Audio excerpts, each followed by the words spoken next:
University మంచి భవిష్యత్తు కోసం తెలుగు విద్యార్థులు ఇష్టపడే యూనివర్సిటీ. కాల్ 9059052378 9059052379.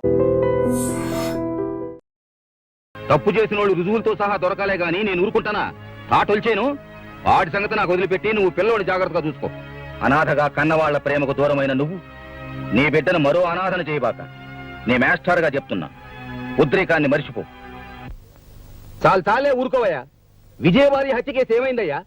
నిండు గర్భిణి పార్వతి హత్య జరిగి ఇప్పటికి చాలా రోజులైంది. ఇంతవరకు ఆ రిపోర్ట్ నా చేతికి రాలేదంటే మిమ్మల్ని ఏమనుకోవాలా? క్షమించండి సార్, మర్డర్ కేసుల దగ్గర నుంచి ప్రతిదీ మీరు పట్టించుకుంటూ ఉంటే మీ ఆరోగ్యం ఏమైపోతుంది? మీరు మంచాన పడితే ఈ స్టేట్ ఏమైపోతుంది? అన్ని విషయాలు చూడడానికి నేను ఉన్నాను కదా, మీరు ప్రశాంతంగా ఉండండి. ప్రశాంతంగా కాళ్ళు దాచుకుని పడుకోవడానిక ప్రజలు మనల్ని ఎన్నుకుందే? సారా నిషేధం పైన డీటెయిల్ రిపోర్ట్ తీసుకున్నామని ఎన్నాళ్ళైంది? ఆ బాధ్యత నీకు అప్పగించి ఎన్నాళ్ళైంది? ఆ సంగతి ఏమైందో చెప్పకుండా నా గురించి తెగ బాధపడిపోతావేంది? సార్, ఆ విషయం చెప్పడానికే వచ్చాను సార్. మనం సారామకం ఎత్తేస్తున్నాం తెలిస్తే ప్రజల్లో అసంతృప్తి బయలుదేరుతుంది. వచ్చే ఎలక్షన్స్ లో ఖచ్చితంగా మన పార్టీ దెబ్బతినే ప్రమాదం ఉందండి. అందరికీ నచ్చేలా నడుచుకుంటే పోలా? నాకు తెలిసిన పెద్ద సారా కాంట్రాక్టర్ ఉన్నాడు. అతను మనకు అండగా ఉంటాడు. మన పార్టీకి ప్రజల్లో ఉన్న పలుకుబడికి తిరుగులేదు. రాష్ట్రానికి సంబంధించిన అన్ని విషయాలు తెలిసిన ఆథరైజ్డ్ పర్సన్ గా చెప్తున్నానండి. అట్నా? అన్ని విషయాలు తెలుసా? ఏది ఇప్పుడు మన రాష్ట్ర జనాభా ఎంతో చూద్దాం. నన్ను అడిగితే నేనేం చెప్తానండి, సెక్రటరీని అడిగి చెప్తానండి. అంతేగాని మనకు తెలియదు. మనకి సెక్రటరీయే కదండి మన కాళ్ళు చేతులు కళ్ళు. అయినా ఈ జనాభా లెక్కలన్నీ గుర్తుపెట్టుకోవడం ఎవరికి సాధ్యం? ఎందుకు కాదు. ఇప్పుడు మన రాష్ట్ర జనాభా 6,74,00,000. అందులో పట్టణంలో నివసించే వాళ్ళు 1,25,00,000, పల్లెటూరులో నివసించే వాళ్ళు 5,13,00,000. చదువుకున్న వాళ్ళు 2,05,00,000, కర్షకులు 1,10,00,000, కార్మికులు 2,20,00,000. పక్కా ఇళ్లు 1,50,000, ఆసుపత్రులు 1,900, యావరేజ్న ఆసుపత్రికి 12 బెడ్లు, 1,00,000 మంది జనాభాకు ఒక డాక్టర్. జైలు నుంచి బయటకు వచ్చిన ప్రతి 10 మందికి 7 మళ్లీ నేరం చేసి తిరిగి లోపలికి వెళ్తుంటారు. ప్రతి నిమిషానికి ఒక దొంగతనం, ప్రతి 4 నిమిషాలకు ఒక మానభంగం, ప్రతి 23 నిమిషాలకు ఒక హత్య, ప్రతి 47 నిమిషాలకు వరకట్న చావు. ప్రతి 1000 మందికి పుట్టేవాళ్ళు 39 మంది, కానీ చచ్చేవాళ్ళు 13 మంది. చాలా ఇంకేమైనా కావాలనా? ఎవరో ఇసిరే ఎంగిలి మెతుకులకు ఆశపడి ప్రభుత్వాన్ని కుక్కని చేసి ఆడిద్దామనుకుంటున్నా? దేవుడు దిగుచ్చినా సరే ప్రజల బ్రతుకుల్ని సర్వనాశనం చేస్తున్న సారా వ్యాపారాన్ని స్టేట్ లో పూర్తిగా నిషేధించడం ఖాయం. ఈ విషయంలో నువ్వే కాదు, ఎవరైనా సరే సొంత బుర్రలు ఉపయోగించారో మాటలతో చెప్పను. ఇదే ఆఖరి వారిని. సార్, ఎలాగైనా సారా నిషేధం జరగకుండా చూడండి సార్. మన వెంకటరత్నం గారే కాదు, మేము కూడా చాలా దెబ్బతింటాం. ఏం చేయమంటారండి, నేను కూడా చాలా అటాక్ చేస్తున్నాను. రేపే ఆఖరి రోజు. ఈ రోజు సీఎం గారిని ఒప్పించాలంటే 3 మంత్రుల్ని 20 మంది ఎమ్మెల్యేలైనా కొని నాతో కలుపుకోకపోతే లాభం లేదు. ఆ వెంకటరత్న కాంట్రాక్టర్ గారు రూపాయి కూడా ఇవ్వడం లేదు. అలాగేనండి, ఎంత మందిని కొంటారో కొనండి. కాంట్రాక్టర్ వెంకటరత్నం గారిని వదిలేయండి, ఆయన మేము చూసుకుంటాం. ప్రస్తుతానికి 50 లక్షలు ఉంచండి. డెసిషన్ వచ్చిన తర్వాత ఇంకో 50 లక్షలు స్పెషల్ గా తెచ్చిస్తాను.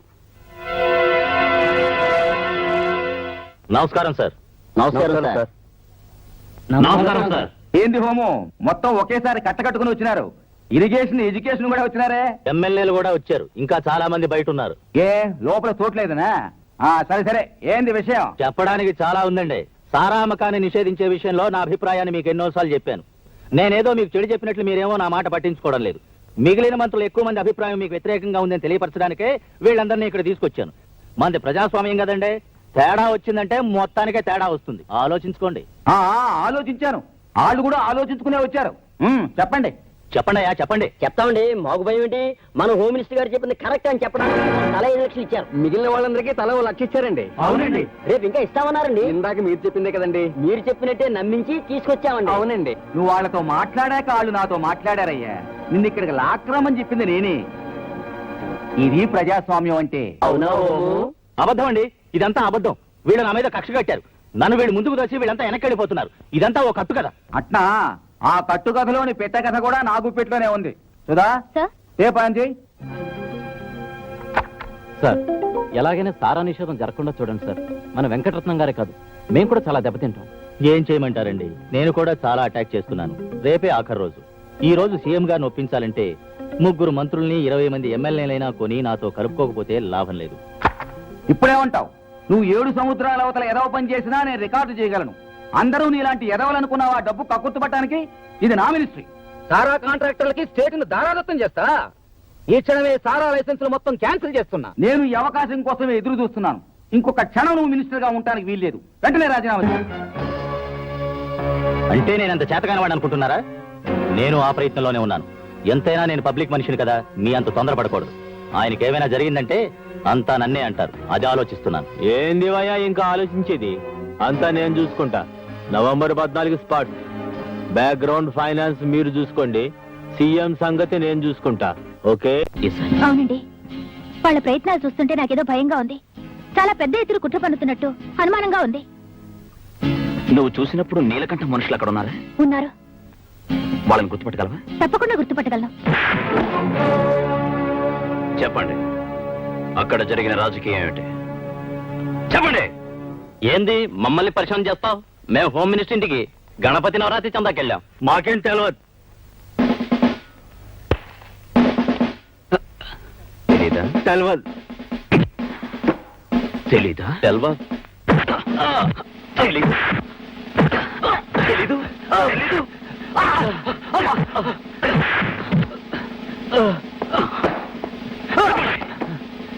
మాకు తెలిసినా మేము చెప్పం. ఏం చేసుకుంటా చేసుకోపో. వాళ్ళు ఏమాత్రం నోరు మెదిపినా ప్లాన్ మొత్తం తారుమారవుద్ది. ఏం చేసిన వాళ్ళని జైలు నుంచి తప్పించండి. స్పాట్ ఎంత ట్రబుల్ అయినా పర్వాలేదు. ఏ మూమెంట్ ని లెక్క చేయకండి. వెళ్ళండి.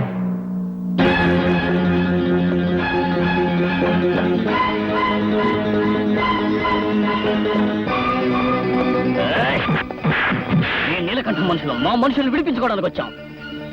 ఆ సంగతి మీకు బాగా తెలుసుగా. ఎవరు కదిలినా సరే బూడిదైపోతారు. మీరు సెల్లోకి వెళ్ళి మా వాళ్ళని విడిచిపెట్టండి.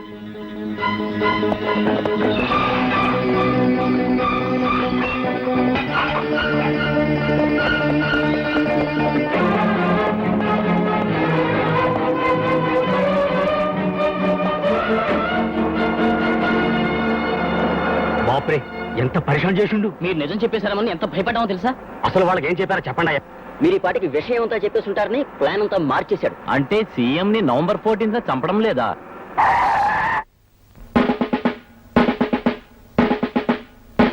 వాళ్ళు మీ మనుషులు కాదురా, నా మనుషులు.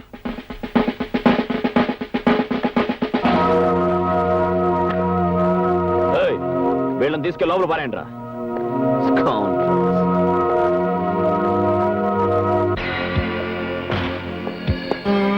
ఏం ఇన్స్పెక్టర్, రారా తీరేద్దాం. పదరా పోలీస్ స్టేషన్ కి. గాడి తాగితే బాగుండదు. రా కూర్చో.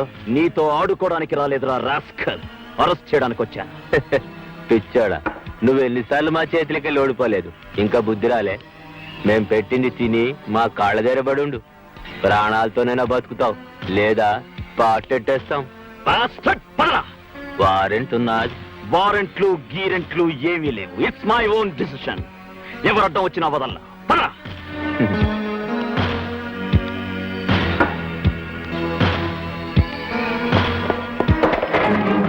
ఎవరికి నా ఫోన్ చేస్తున్నా? నువ్వేం చేసుకుంటావు చేసుకోపో, నేను రాను. నిన్ను బ్రతిమాలడానికి రాలేదురా, ఈడ్చుకెళ్ళడానికి వచ్చాను. రాస్కల్. పద.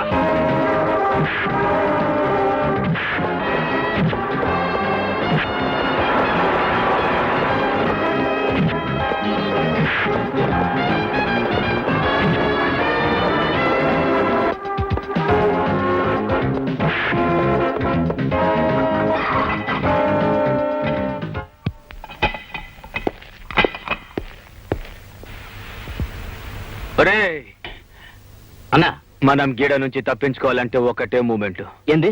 నువ్వు నా ముఖం పగిలేటట్టు కొట్టు. నేనన్నా? కొట్టరా, కొట్టు.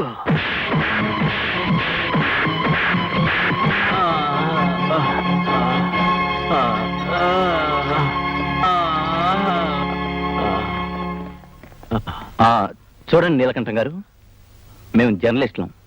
మీ నుండి మాకు కొన్ని సమాధానాలు కావాలి. పోలీస్ సెల్లో ఉన్న మీకు ఈ దెబ్బలు ఎలా తగిలాయి? కంచె చెన్ని మేస్తే ఏం చెప్పాలా? నన్ను ఎందుకు అరెస్ట్ చేశారని కారణం చెప్పమని అడిగాను. ఆ ఇన్స్పెక్టర్ విజయ్ నన్ను జైల్లో కుళ్ళబొడిచాడు. నన్ను కొట్టండి, చంపండి, కానీ నేను చేసిన నేరం ఏమిటని మళ్ళీ అడిగాను. అంతే, నన్ను కింద పడేసి బూట్కలతో తన్ని మరీ కొట్టాడు. అతను ఉద్రేకంతో క్రూరంగా నీలకంఠాన్ని కొట్టడం అన్ని వర్గాల ప్రజల్లో భయభ్రాంతులను కలిగించడమే కాకుండా పోలీస్ డిపార్ట్మెంట్ మీద గూండాలన్న చెడుభావం కలిగింది.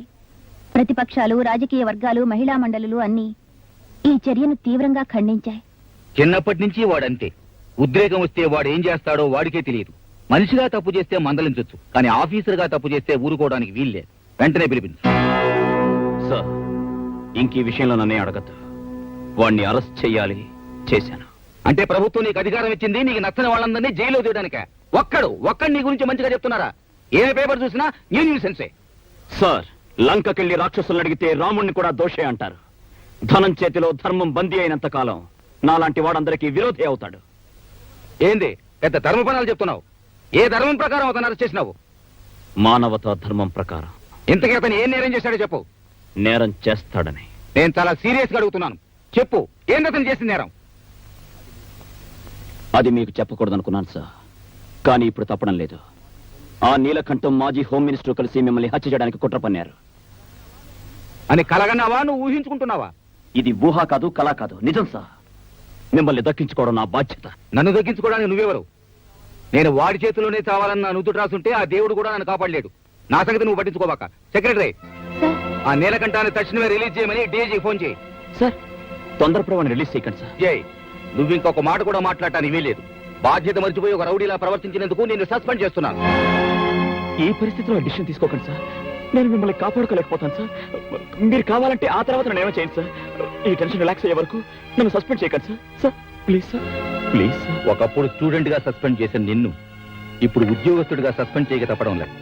నువ్వు ఎందుకు ఇలా అయిపోతున్నావో అర్థం కావడం లేదు. ఏం మాట్లాడుతున్నావో ఏం చేస్తున్నావో నీకే తెలియడం లేదు. ఈ ఉద్రేకంతోటే మల్లెపూ లాంటి ఇల్లాల్ని పోగొట్టుకున్నావు. ఈ వృత్తి నీకు నీ మనస్తత్వానికి సరిపడేది కాదు. ఈ పరిస్థితిలో నువ్వు ఇక్కడ ఉండడం క్షేమం కాదు. ఎక్కడికైనా దూరంగా వెళ్ళి హాయిగా కొత్త జీవితాన్ని ప్రారంభించు. సార్ సార్ సార్, అందుకే కొడతుండ డబ్బు, ఇప్పుడైనా తెలుసుకోండి తప్పు. అందుకే కొడతుండ డబ్బు, ఇప్పుడైనా తెలుసుకోండి తప్పు. ప్రజాస్వామ్యవాది నీలకంఠం గారు, పోలీసుల దౌర్జన్యం, నీలకంఠం గారు, పోలీసుల ఆగడాలు, ప్రజాస్వామ్యవాది నీలకంఠం గారు, పోలీసుల దౌర్జన్యం. మంచి పని చేశాడు. ఇక డిపార్ట్మెంటల్ గా మనకి వాడే అడ్డే ఉండదు. మొండోడు మొదటకే మోసం తెచ్చుకుంటాడని మన సీఎం నిరూపించాడు. ఆ విజయగాడి పని అయిపోయింది. ఆ పని అయినాకే ఆడి పని అయిపోయింది. మన చెప్పొచ్చావా, నువ్వు ఊరుకోవయ్యా. గురువు గారు ఏదో ఆలోచిస్తున్నారు. గురువు గారు, వాడి ఉద్యోగం పోయిందని ఊరుకుంటే వీల్లేదు. వాడు బయట ఉంటే మనం వేసుకున్న ప్లాన్ సాగదు. వాడెక్కడి నుంచి వచ్చినా సీఎం ని బతికించుకుంటాడు. ముందు వాడిని లోపల పెట్టాలా, దానికి స్పాట్ ఏర్పాటు చేయాలా.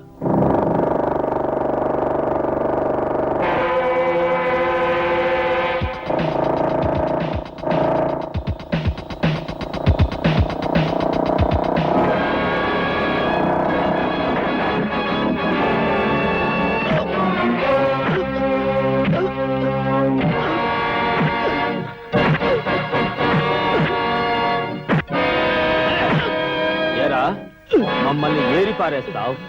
అందుకేరా నీ నరాల్లో ఉన్న పొగరు దించి పారేయాలని ఇడుగా తీసుకొచ్చా. చెప్పరా, మా వాళ్ళ దగ్గర తెలుసుకున్న ప్లాన్ ఇంకెవరెవరికి చెప్పావు? చెప్పు.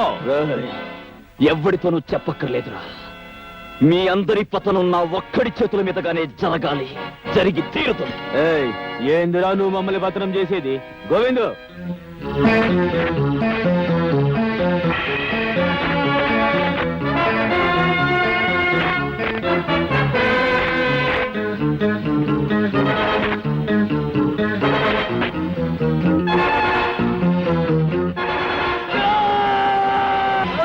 అరు అరు అరు.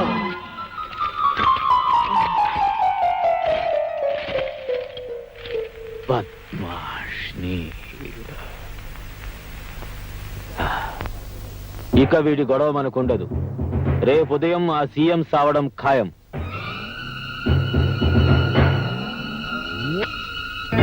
ఇదే రేపు సీఎం మూమెంట్ కి మనం స్పాట్ పెట్టే బాలమందిరం స్కూల్ జాగా. రేపు ఉదయం ఈ జాగా మొత్తం నా కబ్జాలో ఉండేట్టు ఏర్పాటు చేశాను. సెక్యూరిటీ అరేంజ్మెంట్ ప్రకారం సీఎం ఈ దక్షిణ గేటు ద్వారా గవర్నర్ తో పాటు ఈ దారిన వస్తాడు. ఈడ మొత్తం పిల్లగాళ్ళుంటారు. సీఎం వాళ్ళ మధ్య నుంచి స్టేజ్ దగ్గరికి వెళ్తారు. ఇదే స్టేజ్. మనందరం అంతకు ముందే ఈడకి చేరుకుంటాము. నేను 5 లక్షల చెక్ ఒక పసిబిడ్డ ద్వారా పూలగుత్తులో పెట్టి స్టేజ్ మీదుగా పంపుతా. ఆ పూలగుత్తులో నేను బాంబు పెట్టుంటా. సీఎం పూలగుత్త తీసుకునేసరికి మొత్తం 1 నిమిషం పూర్తవుతుంది. పాప స్టేజ్ చేరుకొని సీఎంకి పూలగుత్త ఇస్తుంది. గప్పుడు సీఎం ఫ్లవర్ బొకే తీసుకునేటప్పటికి మొత్తం స్టేజ్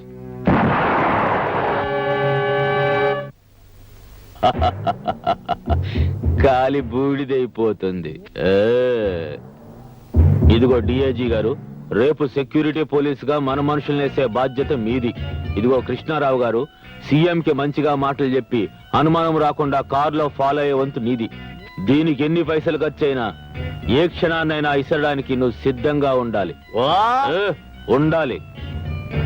రేపు 5:45 సీఎం పోతాడు. 6 గంటలకు కృష్ణారావు సీఎం గా ప్రమాణ స్వీకారం చేస్తాడు. ఇదంతా పిచ్చివాడిగా మారి విజయ్ చేశాడని అందరి చేత నమ్మిస్తాను. ఆ తరువాత పోలీస్ ఎన్కౌంటర్ లో ఈ విజయ్ ని పిచ్చి కుక్కను కాల్చినట్టు కాల్చి చంపిస్తాను.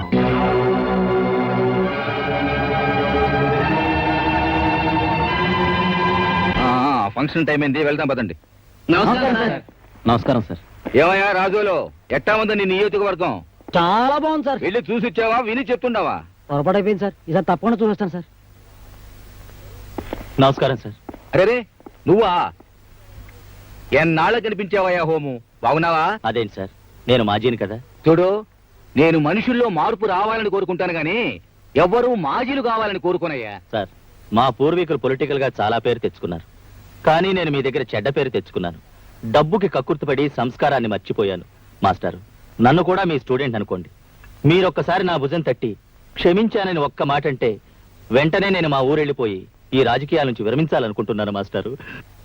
ఏంది మరి పసిపిల్లాళ్ళ? తప్పులు చేయకపోతే మనం మనుషులు ఎట్టా అవుతామయ్యా? చేసిన తప్పును తెలుసుకుని దిద్దుకోకపోతేనే పశువులు అవుతాం. నువ్వు ఎక్కడికి పోబడలే, ఇక్కడే ఉండు. మాస్టారు, మీరు మానవ మాతులు కారు మాస్టారు. మీరు మరోలా అనుకోకపోతే ఓ చిన్న రిక్వెస్ట్. కారులో మీ పక్కన కూర్చొని చాలా రోజులైంది. ఈ ఫంక్షన్ కి మీతో పాటు నేను వస్తే ప్రజల్లో మళ్ళీ నాకు కాస్త పరపతి పెరుగుతుంది. ఆ టైం అయింది, బయలుదేరదామండి. అట్నే.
దినోత్సవ సందర్భంగా ఇంతమంది పసిపిల్లల చిరునవ్వుల మధ్య గడపడం నా అదృష్టంగా భావిస్తున్నా. పిల్లలు, మీరందరూ బుద్ధిగా చదువుకొని చాలా చాలా గొప్పవాళ్ళు కావాలని ఈ శుభ సందర్భంలో మిమ్మల్ని అందరినీ ఆశీర్వదిస్తున్నాను.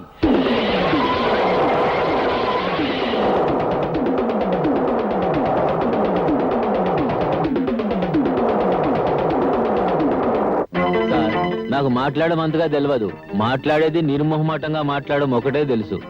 ఈ నెహ్రూ జయంతి రోజున ఈ స్కూల్ అనాథ హాస్టల్ కు 5 లక్షల రూపాయల విరాళం ఇవ్వదలిచాను. గిట్టని వాళ్ళు ఏమనుకున్నా సీఎం గారికి నా గురించి మంచిగా తెలుసు.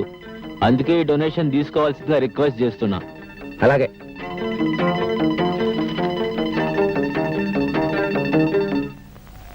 ఇది జర సీఎం గారికి ఇస్తాను.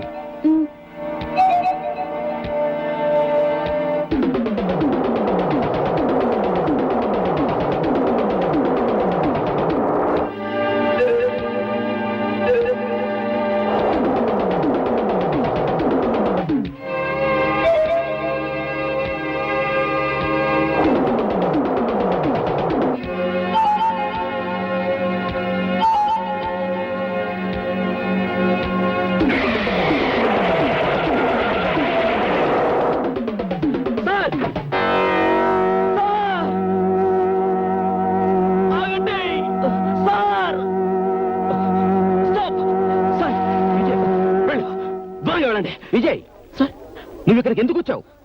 పిచ్చోళ్ళ ఎరుపులేంది? వెళ్ళు. సార్, నేను చెప్పేది విన్నాక మీరు ఇష్టం సెట్ చేయండి సార్. ఇందులో బాంబు ఉంది సార్.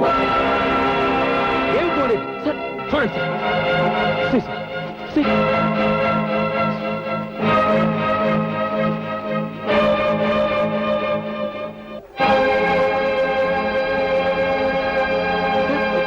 ఇక్కడ బాంబు పెట్టారు సార్. సార్, మీరు వెళ్ళండి సార్, నేను చూసుకుంటాను సార్. విజయ్, సార్, ఇప్పటికి చాలా సార్లు నీ మాట విన్నాను.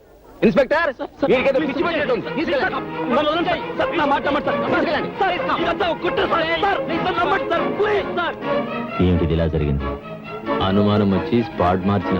ఇదంతా ఒక కుట్ర sir. Sir, sir, please sir, నన్ను వదలండి సార్. సార్, వీడిని నమ్మొద్దు. మీరు సీఎం గారిని ఫాలో కండి. నా మాట వీడి నమ్మండి. సంగతి నేను చూస్తాను. వీడిని నమ్మొద్దు సార్. పదరా.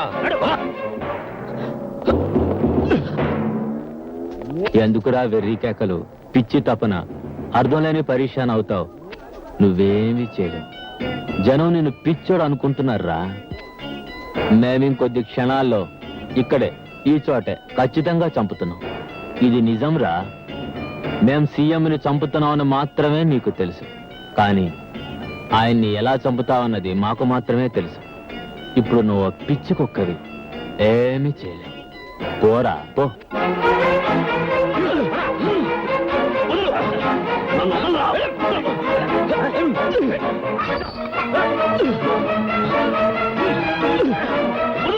ఇప్పుడు మన ముఖ్యమంత్రి గారు పిల్లల ఆటల పోటీల ప్రారంభ సూచకంగా జ్యోతిని వెలిగిస్తారు. అది వెలిగించిన వెంటనే పేల్ చేస్తాడు. అక్కడకు మార్చిన స్పాట్. తన చితిని తానే వెలిగించుకోబోతున్నాడు అన్నమాట. సీఎం సెవెన్ అలాంటి సిన్సియర్ ఆఫీసర్ చూడకపోతే ఎలా? తీసుకెళ్ళండి.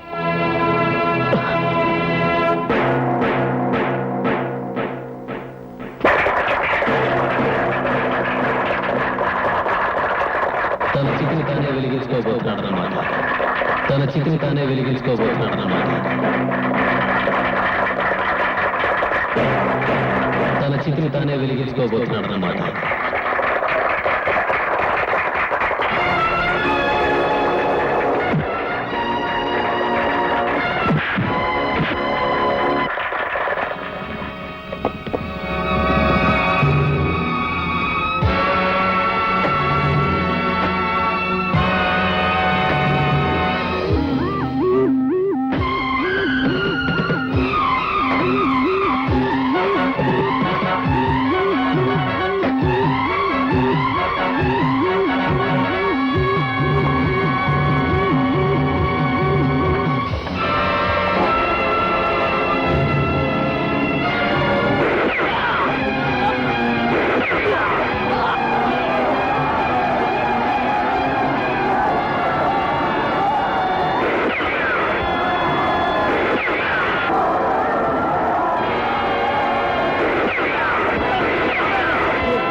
సార్ మీరు కానివ్వండి. వద్దు వేస్తారు